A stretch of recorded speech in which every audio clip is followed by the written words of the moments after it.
Bibigyan ko kayo ng pagkakataon makapag-isip. Ngayon din. Mahirap pong mag-isip ng gutom eh. Oh, eh di kumain kayo. Bagay, tama-tama lang ito lahat sa akin eh. Langaw. Suwapang naman ito.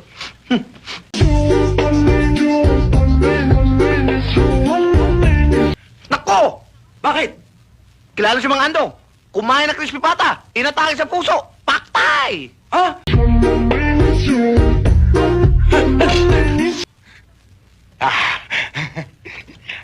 Si Makarding! Kumain naman ako! Arthritis! Patay!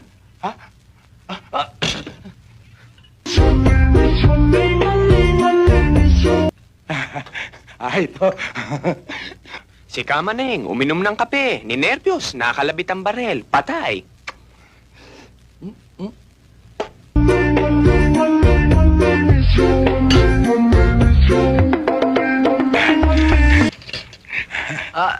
Si Aling Titing. Kahapon, kumain ng pansit. Patay? Humaba ang buhay. Kanina lang namatay.